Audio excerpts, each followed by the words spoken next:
জানেন যে কোরআন পাঠ করতে হলে আউযুবিল্লাহ পড়ে নিতে হবে। আর বিসমিল্লাহ এখানে লেখা আছে, প্রত্যেকটা সূরার উপরে বিসমিল্লাহ লেখা আছে। এই বিসমিল্লাহ সূরার অংশ নয়, এটা আলাদাভাবে আল্লাহ প্রত্যেক সূরার উপরে নাজিল করেন। শুধু তওবার উপরে এটা নাই, আর সব সূরার মধ্যেই উপরে বিসমিল্লাহ আছে। বিসমিল্লাহ হলো এটা সূরাকে ভাগ করার জন্য এটা প্রাচীর। যেমন এই ঘর থেকে বারান্দাটা একটা প্রাচীরের মাধ্যমে এটা ভাগ হয়ে গেল, এটা ঘর একটা বারান্দা। এরকম এই একটা সূরা থেকে আর একটা সূরাকে মানে পৃথক করার জন্য যে প্রাচীর ব্যবহার করা, এই প্রাচীর হচ্ছে বিসমিল্লাহির রহমানির রহিম। এই জন্য আল্লাহ তাআলা প্রত্যেক সূরার প্রথমেই বিসমিল্লাহির রহমানির রহিম নাজিল করেন। ইয়া আইয়ুহান নাস ইত্তাকু রাব্বাকুম, হে মানুষ সকল, তোমরা তোমাদের রবকে ভয় করো। আল্লাহর সিফাতে নামের মধ্যে রব নামটা খুবই গুরুত্বপূর্ণ, যে তিনি আমাদের পালনেওয়ালা। একটা মানুষের জীবনে যা কিছু প্রয়োজন, এই সব কিছু যিনি যথাসময়ে সরবরাহ করে থাকেন, তার নাম হচ্ছে রব। যথাসময়ে তিনি এটা সরবরাহ করতে পারেন, এই জন্য তার নাম হচ্ছে রব। তো আল্লাহ আমাদেরকে শিক্ষা দিচ্ছেন, হে মানব সকল, হে মানব মণ্ডলী, তোমরা তোমাদের রবকে ভয় করো। ইন্না জালজালাতাস সাআতি শাইউন আযীম, নিশ্চয়ই কিয়ামতের ভূমিকম্প এটা কিন্তু খুব বড় ভূমিকম্প। কিয়ামতটাকে একটা ভূমিকম্পের সাথে তুলনা করা হয়েছে। জালজালা মানে ভূমিকম্প, আর সাত মানে কিয়ামত, মানে কিয়ামতের ভূমিকম্প। এটা একটা বিরাট ভূমিকম্প। এই ভূমিকম্প থামবে না। দুনিয়াতে ভূমিকম্প হলে তো কিছু সময় পর থেমে যায়, কিন্তু এই ভূমিকম্প অবিরাম চলতে থাকবে। পৃথিবী ধ্বংস হয়ে শেষ না হওয়া পর্যন্ত এর কার্যক্রম, মানে 40 বছর পর্যন্ত এই সিঙ্গার ফুৎকার চলতে থাকবে এবং কার্যক্রম চলতেই থাকবে। তাই আল্লাহ সতর্ক করছেন যে কিয়ামতের ভূমিকম্প বড় কঠিন ভূমিকম্প। সেদিন কি তুমি দেখতে পাবে? ইয়াউমা তারাউনাহা, যেদিন তুমি সেই ভূমিকম্প, কিয়ামতের ভূমিকম্প দেখতে পাবে, সেদিন কি দেখবে? তাজহালু কুল্লু মুরদিআতিন আম্মা আদাত, প্রত্যেক দুগ্ধদানকারী মাতা সে অবহেলা করবে ওই বাচ্চাকে, যে বাচ্চাকে দুগ্ধ দান করতেছিল, যে বাচ্চাটা তার বুকে দুধ পান করছিল, এই বাচ্চাকে সে অবহেলা করবে, বাচ্চাকে ফিকে ফেলায় দেবে। এই বাচ্চার জন্য তার একটুকু মায়া থাকবে না। আর কি হবে? অতাদাউ কুল্লু জাতে হামলেন হামলাহা, এবং প্রত্যেক গর্ভবতী নারী তার হামল ফেলে দেবে, অর্থাৎ হামল তার নষ্ট হয়ে যাবে, অর্থাৎ গর্ভপাত হয়ে যাবে। দুগ্ধদানকারী মায়েরা বুকের শিশুকে নিক্ষেপ করে ফিকে ফেলে দিবে, আর গর্ভবতী নারীদের গর্ভপাত হয়ে যাবে। জালজালাতাস সাআ, কিয়ামতের সিঙ্গার ফুৎকার যখন শুরু হয়ে যাবে, তখন এই দৃশ্যগুলি আপনি দেখতে পাবেন। আল্লাহ বলছেন যে আল্লাহ যেন আমাদেরকে না দেখায়, কিন্তু আল্লাহ কোরআনে বলছে তাই তো আমাদের দেখা। আল্লাহ যা বলেন এটাই দেখা, এটা সত্য। আর কি দেখবেন? অতারান নাসা সুকারা, এবং সমস্ত মানুষ পাগল হয়ে গেছে, কোনো মানুষের মাথা ঠিক নেই, পাগলের মতো মানুষ ছোটাছুটি করছে। আল্লাহ বলেন অমাহম্বি সুকারা, পাগল হয় নাই, বরং অলাকেন না আযাব আল্লাহ শাদীদ, বরং আল্লাহর শাস্তি কঠিন। শাস্তির কারণে তারা হয়রান প্রসান হয়ে এভাবে দৌড়াদৌড়ি ছোটাছুটি করছে। আসলে তারা পাগল হয়নি, পাগল না, মগজ ঠিকই আছে, কিন্তু অস্থির হয়ে ছুটাছুটি করছে। তাহলে এই দৃশ্যগুলি আল্লাহ বলছেন যে জালজালাতাস সাআ, কিয়ামতের যে ভূমিকম্প, ইসলামের সিঙ্গার যে প্রথম ফুৎকারটা শুরু হবে, সেই ফুৎকারে এই দৃশ্যগুলি দেখা যাবে। তা আমাদেরকে জন্য আল্লাহ না দেখান, বরং আল্লাহুম্মা আমিন, যারা দেখবে তারা এটা দেখতে পাবে। আর আমরা যখন এটা এখানে কোরআনে দেখলাম, তো মনে হয় যেন আমরাও দেখতে পেলাম। দুগ্ধদানকারী মা তার বুকের বাচ্চাটাকে ফিক মেরে ফেলে দেবে, গর্ভবতী মায়েদের গর্ভপাত হয়ে যাবে। সমস্ত মানুষ দেখলে তাদের চালচলন, চলাফেরা, গতিবিধি দেখতে মনে হয় পাগল হয়ে গেছে, কিন্তু আমাদের না, পাগল হয় নাই, আল্লাহর কঠিন শাস্তি শুরু হয়ে গেছে।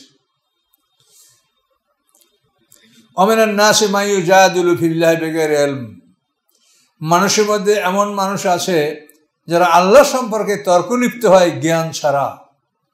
জ্ঞান নাই, তারপরে আল্লাহ সম্বন্ধে তারা তর্কে লিপ্ত হয়। আর এটা বোকারাই এটা তর্কে লিপ্ত হবে। যারা জ্ঞানী তারা কখনোই আল্লাহর বিষয়ে তর্কে লিপ্ত হবে না। ওয়াত্তাবিউ কুল্লা শাইতানিন মারিদ, এবং এই লোকগুলি সবসময় বিতাড়িত অভিশপ্ত শয়তানের অনুকরণ করে। এই বিতাড়িত অভিশপ্ত শয়তানের অনুকরণ যারা করে, তারাই নানা রকম যুক্তি খাড়া করে আল্লাহর বিরুদ্ধে। তা আল্লাহ নাই তো থাকলে কেমন, তা কোথায়, তা কি, এই নানা প্রশ্ন তারা খাড়া করে। আল্লাহ বলেন ওরা অভিশপ্ত শয়তানের অনুকরণ করে। কুতিবা আলাইহি আন্নাহু মান তাআল্লাহু, আল্লাহ তাআলা এই বিষয়টা চূড়ান্ত করেছেন। কুতিবা মানে ফরজ, অর্থাৎ যেটা ফরজ করছে, তা আল্লাহর উপরে তো ফরজ তো কিছু নাই, এটা চূড়ান্ত করা। তো কুতিবা আলাইহি, আল্লাহর উপরে এই বিষয়টা চূড়ান্ত কি, আন্নাহু মান তাআল্লাহু, যে নিশ্চয়ই যে শয়তানকে বন্ধু হিসেবে গ্রহণ করবে, ফাইন্নাহু ইউদিল্লুহু, শয়তান নিশ্চয়ই তাকে বিপদগামী করে ছাড়বে, এটা নিশ্চিত। এবং এই শয়তানকে এই ক্ষমতা আল্লাহ দান করেছেন। আমাদেরকে যেমন ইবাদত করার সুযোগ সুবিধা দিয়েছে, যারা দোজখে তাদেরকে পাপ করারও সুযোগ দিয়েছে। কিন্তু আল্লাহ তাআলা দুইটা জিনিস স্পষ্ট করে দিয়েছে, এইটা কিন্তু করলে দোজখে যাবা, এইটা করলে জান্নাতে যাবা। কিন্তু উভয় দিকের জন্যই যা উপকরণ প্রয়োজন, এই উপকরণগুলো কিন্তু আল্লাহই সাপ্লাই দিয়েছে। এই সাপ্লাইটা কিন্তু আল্লাহর পক্ষ থেকে। এখন এটা তার ইচ্ছা, এখানে আমাদের প্রশ্ন করার কোনো ক্ষমতা নাই। তো ফাইন্নাহু ইউদিল্লুহু, শয়তানকে যারা বন্ধু হিসেবে গ্রহণ করবে, শয়তান তাকে বিপদগামী করবে। ওয়াহদিহি ইলা আযাবিস সাঈর, এবং তাকে পথ দেখাবে জ্বলন্ত দোজখের পথ দেখাবে। এমন পথ দেখাবে যে এই পথে চলতে গেলে যখন চলা শেষ হয়ে যাবে, জীবনের সময়টা সমাপ্ত হয়ে যাবে, তখন জ্বলন্ত আগুন তার সামনে দেখতে হবে, যে এখন আগুনে তাকে ঢুকতে হবে। শয়তানের রাস্তা হলো এটাই। সিরাতাল মুস্তাকিমের রাস্তা সমাপ্ত হলে জান্নাত, আর সিরাতাল দল্লির রাস্তা সমাপ্ত হলে তার সামনে জাহান্নাম। ইয়া আইয়ুহান নাসু ইন কুনতুম ফি রাইবিন মিনাল বা'সি, হে মানব সকল, তোমরা যদি পুনরুত্থান সম্পর্কে সন্দেহ পোষণ করো, তাহলে তোমরা দেখো কি আল্লাহ বলছেন সামনে, যে সন্দেহ পোষণ করলে তোমরা দেখো, ফাইন্না খালাকনাকুম মিন তুরাবিন, যে নিশ্চয়ই আমি তোমাদেরকে মাটি থেকে সৃষ্টি করেছি। এই আদমকে আল্লাহ তাআলা সমগ্র পৃথিবীর মাটি নিয়ে এবং তার সাথে আমাদেরও মাটি নিয়ে, সমস্ত মাটিগুলি একসঙ্গে ৩৪-১২০ বছর বসে তাকে নানাভাবে প্রস্তুত করে তার দ্বারা আল্লাহ আদমকে সৃষ্টি করছে। এইটা আল্লাহ বলছে ইন্না খালাকনাকুম। তাহলে এখন বোঝেন আদমকে একা কেনা, যদি একা হইতো তাহলে কুম ব্যবহার করা হইতো। কা কুমা কুম মানে কি, সর্বনাম বহু বচন। তাহলে এখন বুঝছেন যে আদমের সাথে যে আমাদের মাটিটাও নেওয়া হয়েছে, এটা বুঝলেন এই কথা দ্বারা। এই কোরআন কিন্তু এগুলো খুব কঠিন জিনিস, যে কোরআনে এমন জিনিস আছে আমরা মনে হয় 10 বার 20 বার কোরআন পড়ে আমরা নিজেরাও এটা বুঝতে পারছি না। এখানে যে আল্লাহ বলছেন ইন্না খালাকনাকুম মিন তুরাবিন, তাহলে আসলে আমাদের সবাইকেই মাটি থেকেই সৃষ্টি করা হয়েছে। আমাদের মাটিটা আদমের সাথে নিয়ে একসঙ্গে সৃষ্টি করছে। করার পরে সুম্মা মিন নুতফাতিন, তারপরে নুতফা বীর্য, অর্থাৎ আদম থেকে হাওয়া, এই দুইজন সৃষ্টি হওয়ার পরে তারপরে আমাদের যে পানি মাটি আগুন বাতাস আদমের মধ্যে ছিল, এটাকে আল্লাহ বীর্যে রূপান্তরিত করে দিলেন। যে আল্লাহ মাটির থেকে একটা মানুষ বানালেন, সে আল্লাহ আবার ওই মানুষের ভিতর থেকে আমাদের মাটিটা বীর্যে রূপান্তরিত করবেন, এটা কি কোনো জটিল ব্যাপার? তো যে আল্লাহ মাটির থেকে মানুষ বানিয়েছেন, সেই আল্লাহই আবার ওই মানুষ থেকে আমাদের জন্মের যে উপকরণটা তার মধ্যে ছিল, এটা আল্লাহ তাআলা নুতফা বা বীর্যে আল্লাহ রূপান্তরিত করে দিয়েছেন, এবং বীর্যের ধারা পৃথিবীতে আল্লাহ তাআলা প্রবাহিত করে দিয়েছেন। এই বীর্যের ধারা থেকে কি হচ্ছে, এই বীর্য থেকে, এই শুক্রবিন্দু থেকে সুম্মা মিন আলাকাতেন, এরপরে হচ্ছে আলাকা, জমাট রক্ত, অর্থাৎ এই বীর্যটা 40 দিন পরে জমাট রক্তে পরিণত হয়। নারী পুরুষের সম্মিলিত বীর্য, এটা 40 দিন পরে জমাট রক্তে পরিণত হয়। আলাকা মানে লেগে থাকা বস্তু, কিন্তু এইখানে আলাকা অর্থ মানে জমাট রক্ত। এইটা কিন্তু অনেকে না বোঝার কারণে উল্টা পাল্টা লেখে, এমন বড় বড় মুফাসসিররা উল্টা পাল্টা লিখেছে অনেক জায়গায়। এইটা বিষয়টা বুঝতে হবে, যেখানে রূপান্তর বোঝানো হচ্ছে সেখানে আলাকা অর্থ হবে জমাট রক্ত, আর যেখানে ডাইরেক্ট বলা হয়েছে খালাকাল ইনসানা মিন আলাক, এখানে আলাক মানে ঝুলন্ত বস্তু। কি বুঝতে পারছেন কথাটা? ইকরা বিসমি কি বলা হয়েছে, ইকরা বিসমি রাব্বিকাল্লাযী খালাক, খালাকাল ইনসানা মিন আলাক। ডাইরেক্ট যেখানে বলা হয়েছে যে আলাক থেকে তোমাদেরকে সৃষ্টি করা হয়েছে, সেখানে আলাক শব্দের অর্থ ঝুলন্ত বস্তু, অর্থাৎ ওভাম এবং স্পার্ম, পুরুষের শুক্রকীট এবং নারীর ডিম্বকোষ একে অপরকে কামড়িয়ে ধরা পরে এটা জরায়ুর স্ক্রিনে জোকের মতো কামড়িয়ে ঝুলে থাকে। এইটাকে বলা হয়েছে ঝুলন্ত বস্তু। তো যেখানে বলা হয়েছে তোমাদেরকে আলাগ থেকে সৃষ্টি হয়েছে অর্থ ঝুলন্ত বস্তু থেকে সৃষ্টি হয়েছে। আর যেখানে বলা হয়েছে রূপান্তর, তোমাদেরকে প্রথমে মাটি থেকে বীর্য থেকে আলাগ, তাহলে এখানে মাটির থেকে একটা রূপান্তর হলো আমরা বীর্য থেকে রূপান্তর হলো জমাট রক্ত। সুম্মামে মুদগা, এই জমাট রক্ত থেকে আবার দ্বিতীয় চর্বি রূপান্তরিত হয়ে মুদগা, এক টুকরা গোস্ত যা চিবানো যায় এতটুকু পরিমাণ একটা গোস্তের পরিণত হয় মায়ের গর্ভে। এটা আমরা সবাই ভাবেই সৃষ্টি হয়েছে। এখন এই মুদগাটা সম্পর্কে আল্লাহ বলছেন মোখাল্লাকাতেন নাও গায়রা মোখাল্লাকা, যে এটা পূর্ণাঙ্গ হতে পারে আর অপূর্ণাঙ্গ হতে পারে। এই গোস্ত থেকে আপনার পূর্ণাঙ্গ এবং অপূর্ণাঙ্গ হওয়ার পালা এখান থেকে শুরু। যদি পূর্ণাঙ্গ হয় তো সে সম্পূর্ণ একটা সুস্থ সুন্দর মানুষ হবে, আর যদি অপূর্ণাঙ্গ হয় তা বিকলাঙ্গ মানুষ, বিভিন্ন রকমের সে অন্যরকম একটা মানুষও হতে পারে। যে আল্লাহ বলে যে ওই মুদগা থেকেই তোমাদের পূর্ণাঙ্গ অথবা বিকলাঙ্গ তোমরা সৃষ্টি হবে। তো লেনু বাইয়ানাকুম, আল্লাহ বলেন আমি তোমাদের উদ্দেশ্যে বর্ণনা করে দিচ্ছি এই বিষয়গুলি। অনুকুরফিল আরহামে মা আনাসা, এবং তোমাদেরকে আমি মাতৃগর্ভে রাখছি যতদিন আমি ইচ্ছা করি। 6 মাসেও কোনো সন্তান ভবিষ্যৎ হতে পারে, 6 মাস থেকে 10 মাস। কোনো সন্তান ইতিহাস পাওয়া গেছে যে মাতৃগর্ভে 2.5 বছর পর্যন্ত মাতৃগর্ভে ছিল, তারপর ভূমিষ্ঠ হয়েছে। এই জন্য আল্লাহ বলছেন অনুকুরফিল আরহামে মা আনাসা, আমি যা চাই, যেটুক চাই সেটুক সময় মাতৃগর্ভে তোমাদেরকে রাখি। কিন্তু স্বাভাবিক নিয়ম হলো 6 মাস থেকে 10 মাসের মধ্যেই সন্তান ভূমিষ্ঠ হয়। তারপরও ব্যতিক্রম ধর্মী কেউ এরকম পৃথিবীতে 2-1টা ঘটনাই আছে যে 2-2.5 বছর পর্যন্ত সন্তান মায়ের পেটে থাকা ভাবে ভূমিষ্ঠ হয়েছে। এটা রেয়ার। অনুকুরফিল আরহামে ইলা আজালে মুসাম্মা, নির্ধারিত সময় পর্যন্ত আমি তোমাদেরকে মাতৃগর্ভে রাখি। সুম্মা নুখরিজকুম তিফলান, তারপর তোমাদেরকে শিশু হিসেবে আমি মায়ের পেট থেকে তোমাদেরকে আমি বের করি। সুম্মা লিতাবলুগু আশুদ্দাকুম, তারপর তোমরা শক্তিশালী মানুষে পরিণত হও। অমিনকুম মাইয়ুতাওয়াফা, আর তোমাদের মধ্যে কেউ মরেও যায়। অমিনকুম মাইয়ুরাদ্দু ইলা আযালিল উমর, যেমন তোমাদের মধ্যে কেউ একেবারে দুর্বল বয়স পর্যন্ত বেঁচে থাকে। এগুলি সব বাস্তব। এটা হচ্ছে এমন দুর্বল হয় যে এমন দুর্বল হয় যে একটা জিনিস জানার পরে আর তার মনে থাকে না। আমার এক তাহই ছিল, আমার বোনের শ্বশুর, ভাত খাওয়া হয়ে গেছে ঠিক মতো, কতক্ষণ পরে বলে ও বউ আমার ভাত দেবা না? তখন আমার বোন, আমার মেজো বোন, আমার বড়, আব্বা ভাত দিলাম না, খাইলেন? আমি কই খাইছি, আমি ভাত খাই নাই, আমার ভাত দাও। না, আবার তাকে ভাত দিতে হচ্ছে, কিন্তু এই যে ভাত খাইছে এটা মনে নেই। কথা বুঝতে পারছেন? এটা কোরআন থেকে বুঝে নেন। কারো যদি এরকম বিরুদ্ধ বাপ মা থাকে, দাদা থাকে, তো একবার খেয়ে যদি আবার খাবার চায় তাকে মন্দ বলেন, যায় বুড়া খাইয়ে আবার মিথ্যা কথা কয়, নাউজুবিল্লাহ, এরকম যেন আপনি না বলেন।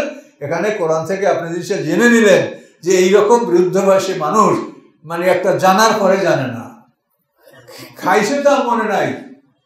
কেন এরকম মানুষের কিন্তু জীবনের সময় আসতে পারে। এজন্য আপনারা সতর্কতার সহিত এই বয়স্কদের সাথে মানে ট্রিট করবেন, আচরণ করবেন। ওয়াতারাল আরদা হামেদাতান, আল্লাহ বলছেন তুমি দেখতে পাবে পৃথিবীকে শুকনো, সংকীর্ণ, সংকুচিত। ফাইজা আনজালনা আলাইয়াল মাহাতাজ্জার, আল্লাহ বলেন ওই সংকুচিত শুকনা পৃথিবীর পরে যখন আমি বৃষ্টি বর্ষণ করি, এহতাজ্জাত, তখন এই মাটিটা আন্দোলিত হয়, মনে হয় যেন নড়ে চড়ে ওঠে। রাবাত, এবং ফুলে ওঠে, বেড়ে যায়। ও আম্বাদাত মিনকুল্লে জাওজিম বাহিজ, এবং সর্বপ্রকার মনোরম সৃষ্টি, মনোরম উদ্ভিদ সেখান থেকে সৃষ্টি হয়। শুকনো মাটিতে বৃষ্টি পড়লে মাটিটা তরল হয়, নরম হয়, আন্দোলিত হয়, মাটিটা ফুলে ফেঁপে ওঠে এবং তার থেকে সমস্ত উদ্ভিদ অঙ্কুরিত হয়ে বের হয়ে আসে। তো আল্লাহ তাআলা এই দৃষ্টান্তটা বারবার আমাদেরকে কোরআন পাকে দিচ্ছেন যে হাসর ময়দানে আমরা উঠব, তাও কিন্তু বৃষ্টির মাধ্যমে। দ্বিতীয় সিংহার ফুৎকার পরে আমরা হাসরের ময়দানে আল্লাহ এক পশলা বৃষ্টি বসাবেন, সেই বৃষ্টি পরে আমরা মাটির থেকে সব ফুটে ফুটে বের হব। তো এই জন্য এই বৃষ্টির কথাটা আল্লাহ বারবার বলছেন। তো এই আয়াতের মধ্যে মোটামুটি আমরা জন্মের একটা বৃত্তান্ত আমরা পেলাম, যে আল্লাহ প্রথম আমাদেরকে মাটি থেকে সৃষ্টি করেছেন, তারপরে বীর্য থেকে, তারপরে বীর্যকে আল্লাহ তাআলা জমাট রক্তে পরিণত করছেন, তারপরে এক টুকরা গোশতে পরিণত করছেন, তারপরে একটা হাড্ডির অবকাঠামো সৃষ্টি হয়েছে 120 দিনে, এবং সেখানে প্রাণ ঢুকেছে। প্রাণ ঢোকার পরে আমরা নির্ধারিত একটা সময় 6 মাস থেকে 10 মাস বা আরও কিছু বেশি ব্যতিক্রম এরকম থাকার পরে আমরা মাতৃগর্ভ থেকে পৃথিবীতে চলে আসি। এটা হলো আমাদের সৃষ্টির ক্রমবিকাশ। তো এখানে একটা জিনিস লক্ষণীয়, যে 4 মাস পার হয়ে যাওয়ার পরে মাতৃগর্ভে আমাদের যে ইঞ্জিন ঢোকে, এইটা ঢোকার ব্যাপারে কিন্তু আমাদের কোনো খবর থাকে না, কারোরই না। এই ইঞ্জিনটা কিভাবে যে ওইখানে ঢোকে, 3টা কঠিন অন্ধকার পর্দার মধ্যে মানুষের জন্মপরিক্রিয়াটা চলে। এই পেটের উপরে চামড়া, তারপরে গর্ভাশয়ের চামড়া, তারপরে গর্ভকুসুম, আরও একটা পর্দা। এই ফি জুলুমাতিন সালাস, আল্লাহ বলেন 3টে অন্ধকারের মধ্যে মানুষের জন্ম প্রক্রিয়াটা আল্লাহ সম্পাদন করে থাকেন। কিভাবে এটা হয়? এবং নারী এবং পুরুষের যে বীজ, এটার মধ্যে প্রাণ থাকে না, এটার দ্বারা মানুষের এই পদার্থের দেহটা সৃষ্টি হয়, কিন্তু প্রাণ থাকে না। প্রাণ আসে আল্লাহর পক্ষ থেকে। কোথায় সেই প্রাণ আল্লাহ রেখেছেন আমরা বলতে পারি না, তবে আমরা একটা ভাষা ব্যবহার করি যে আলমে আরওয়াহ, রুহ জগতে আল্লাহ তাআলা সমস্ত প্রাণগুলি রাখেন। এটা আদম আলাইহিস সালামের পিঠ থেকে বের হওয়ার পরে আমরা আল্লাহকে সাক্ষী দিয়েছি। এই সাক্ষী দেওয়ার পরে আমাদের কিন্তু পদার্থের দেহটাই আমরা মানে বাপদাদার পিঠে যে আমরা ঢুকেছি পদার্থের দেহ, সেখানে প্রাণ কিন্তু ঢোকে নাই। প্রাণটা আমাদের আলমে আরওয়াহে সংরক্ষিত ছিল। শুধু পদার্থের দেহ, অর্থাৎ পানি, মাটি, আগুন, বাতাসের যে পদার্থের দেহ, এটাই কিন্তু আমরা মানে প্রথম মরণের পরে এটাই আমাদের কবর দেওয়া হয়েছে, এবং এটা কবর হচ্ছে আমাদের বাপদাদার পিঠ। তো বাপদাদার পিঠে আমরা যে ঢুকেছি সেখানে কিন্তু আমাদের প্রাণ ঢোকে নাই। প্রাণ ছিল আলমে আরওয়াহে, কিন্তু পদার্থের দেহটা ওখানে ঢুকেছে প্রথম মরণের পরে। এবং দ্বিতীয় মরণের পরেও আমাদের পদার্থের দেহটাই মাটির মধ্যে ঢুকবে, কিন্তু আমাদের মূল ইঞ্জিন এটা কিন্তু মাটির মধ্যে থাকবে না, এটা ইল্লিন সিজিনে চলে যাবে। যারা নেককার তাদেরগুলি ইঞ্জিনে সংরক্ষিত থাকবে, এবং যারা বদকার তাদের এই ইঞ্জিন সিজ্জিন নামক কারাগারে সংরক্ষিত থাকবে। এই বিষয়গুলো কিন্তু খুব কঠিন, কিন্তু আপনাদের জানা দরকার। বারবার শুনলে কঠিন থাকবে না, যেগুলি আমাদের আলোচনা কম হয় বলে এটা কঠিন মনে হচ্ছে, কিন্তু এটা অবশ্যই আপনাকে জানতে হবে। তাহলে প্রথমবারে কিন্তু আমাদের জন্য 2টা সেকশন ভাগ করা ছিল না। এখন যেরকম মরার পরে আমরা 2টা ভাগে ভাগ হয়ে যাবো, ইল্লিন এবং সিজিন, কিন্তু প্রথম মরণের পরে আমাদেরকে বলা হয় কোথায় ছিলাম? আলমে আরওয়াহ। সেখানে কিন্তু আমাদের বন্টন নাই, তার কারণে আমরা তখন কেউ পাপ করিনি। সবাই আমরা আল্লাহকে দেখে রব বলে স্বীকার করেছি। এরপরে আল্লাহ তাআলা আমাদেরকে মৃত্যু দিয়েছেন। মৃত্যু দেওয়ার পরে আমাদের নফস রুহগুলি আলমে আরওয়াহে জমা ছিল, আর পদার্থের দেহটা আমাদের কবর দেওয়া হয়েছে, সেটা বাপদাদার পিঠ। আমি আমার বাবার পিঠে ছিলাম, আমার বাবা আমার দাদার পিঠের মধ্যে ছিল, এভাবেই। তো এখানে সবচাইতে আশ্চর্যের বিষয় হলো যে আমাদের এই পদার্থের দেহের মধ্যে ইঞ্জিনটা ঢোকে কিভাবে, কখন ঢোকে, কিভাবে ঢোকে, কোনো খবর আমাদের কাছে নাই। আমরা এতটুকু জানি যে 340-120 দিন পার হয়ে গেলে প্রাণ আসে, মায়ের পেটে বাচ্চা ঢুক ঢুক করে লড়তে শুরু করে। এভাবে সবাই আমরা মায়ের পেটে ছিলাম একদিন। তো এই ইঞ্জিনটা যেমন ঢোকে, আমরা এ সম্বন্ধে কোনো খবর রাখি না। আবার ইঞ্জিনটা যখন আল্লাহ তাআলা ক্লোজ করবে, তখনও আমরা কোনো খবর রাখতে পারবো না। যখন সময় হবে তখন ইঞ্জিন ক্লোজ করে নিয়ে যাওয়া হবে, কাউকে জিজ্ঞাসা করা হবে না, কারো কাছ থেকে অনুমতি নেওয়া হবে না। আল্লাহ তার নিজ ইচ্ছায় তার বাহিনী দ্বারা আমাদের ইঞ্জিন টেনে নিয়ে যাবেন। ধরটা পড়ে থাকবে, খাঁচাটা পড়ে থাকবে। দেখেন না রাস্তার পারে কত গাড়ির বডি পড়ে আছে, ইঞ্জিন নাই। ইঞ্জিন না থাকলে সেই বডির কোনো মূল্য থাকে? রাস্তার পারে দেখো কত গাড়ি পড়ে আছে, ইঞ্জিন নাই। তা আমরা যখন ইঞ্জিনবিহীন হয়ে যাব, তখন আমরা মানুষ সম্মানিত, এই জন্য আমরা রাস্তার পারে পড়ে থাকবো, বা আমাদেরকে পশু পাখিতে খাবে এটা যেন না হয়, এই জন্য সম্মানের ব্যবস্থা করা হয়েছে যে এদেরকে সুন্দরভাবে কবরে রেখে দাও এবং গভীর করে মাটির মধ্যে রাখো। একটা কবর নিয়ম হলো সুন্নাত তরিকা মাথা বরাবর কবর গভীর হওয়া, এবং সিনা বরাবর এটা হলো মধ্যম, আর নাভি বরাবর হলো ওটা জায়েজ পর্যায়ে। নাভি বরাবরের সেইটাও যদি কম হয় এটা কবরই হয় না।